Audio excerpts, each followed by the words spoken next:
नमस्कार दोस्तों, स्वागत है इस नई वीडियो में। बात करने वाले हैं एकलव्य मॉडल निवासी स्कूल महाभर्ती 2023 के बारे में।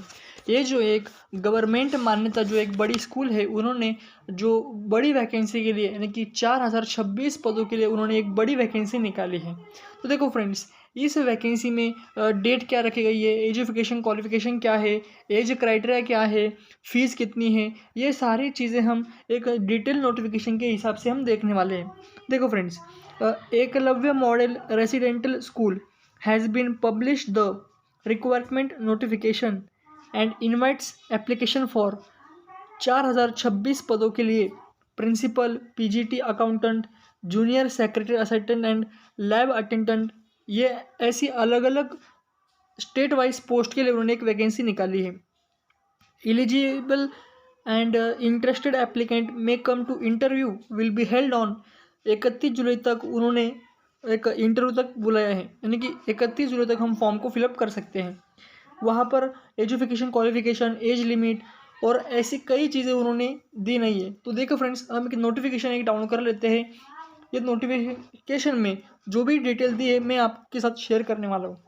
देखो फ्रेंड्स, अगर हम बात करते हैं इस भर्ती में, जो कि एकलव्य स्कूल में भर्ती निकाली है उन्होंने 4026 पदों के लिए, तो उसमें टोटल पोस्ट कितने हैं। देखो फ्रेंड्स, टोटल जो पोस्ट हैं वो टोटल पोस्ट है 4026 पोस्ट हैं, यानी कि प्रिंसिपल के लिए 303 पोस्ट हैं।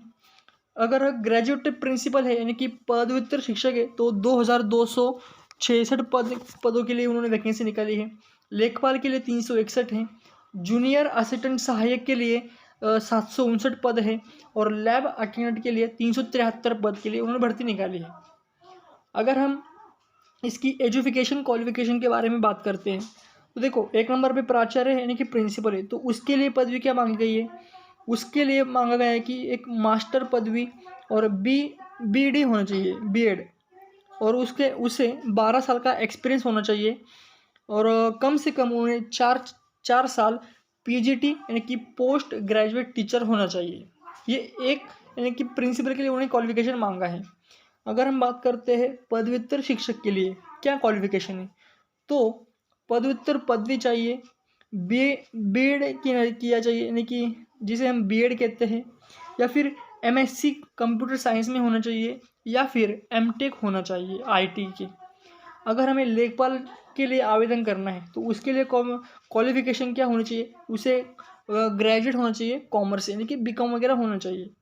ऐसे ही फ्रेंड्स, 4 नंबर पे कौन सा देखो, जूनियर सचिवालय सहायक यानी कि जेएस के लिए तो उच्च माध्यमिक वर्ग, टाइपिंग वगैरह आनी चाहिए उसे 35 और हिंदी में 30, उसे टाइपिस्ट आनी चाहिए।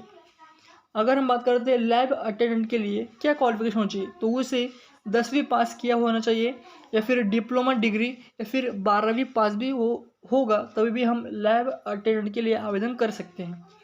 अगर हम इसे एज क्राइटेरिया के बारे में बात करते हैं तो 1 नंबर पोस्ट के लिए 50 साल से ज़्यादा नहीं होने चाहिए,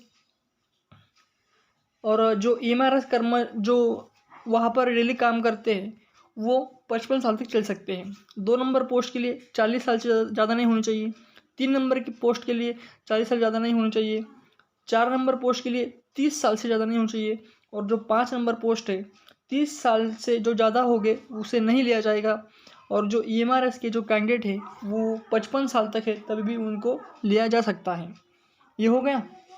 अगर हम इसकी एग्ज़ाम फ़ी या फिर एप्लीकेशन फ़ी के बारे में बात करते हैं तो प्रिंसिपल के लिए उन्होंने फ़ीस 2000 रुपये मांगा है, पदव्युत्तर शिक्षक के लिए उन्होंने 1500 रुपये मांगा है, और लेखपाल और लैब अटेंडेंट के लिए उन्होंने 1000 रुपये फीस मांगी गई है।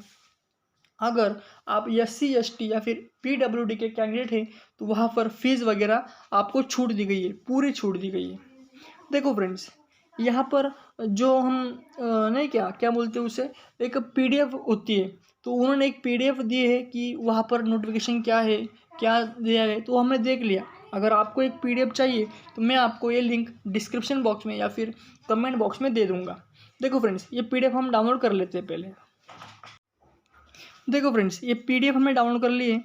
वहाँ पर भी यही इन्फॉर्मेशन जो मैंने आपको दी है, यही इन्फॉर्मेशन इस PDF में भी दी है। देखो, यहाँ पर बताया है कि इम्पोर्टेंट गैलेंस वगैरह यानी कि एलिजिबिलिटी क्या है, कौन सी पोस्ट है, ऐसे कुछ इन्फॉर्मेशन दी है। फीस कितनी है, देखो प्रिंसिपल के लिए 2000, पीजीटी के लिए 1500 और नॉन टीचिंग स्टाफ के लिए 1000। ऐसी इन्फॉर्मेशन इस पीड में दी है। यहाँ पर दिया गया है नंबर ऑफ पोस्ट, जो कि मैंने आपको बता ही दिया था। यही है फिजिक्स, केमिस्ट्री, टाइपिस्ट क्या होना चाहिए, ये सारी चीज़ें मैंने आपको बता दी थी। देखो फ्रेंड्स, यही नोटिफिकेशन में फुल डिटेल दिया था, जो कि हमने पिछली वीडियो में देख ही लिया था। मतलब जो स्टार्टिंग हमने जो डिटेल नोटिफिकेशन की डिस्कस की है, वही इन्फॉर्मेशन मैंने आपको पहले दे दी थी।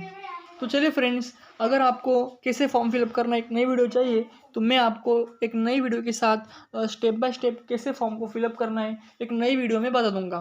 तो चलिए फ्रेंड्स, आज के लिए इतना ही। जय हिंद, जय भारत।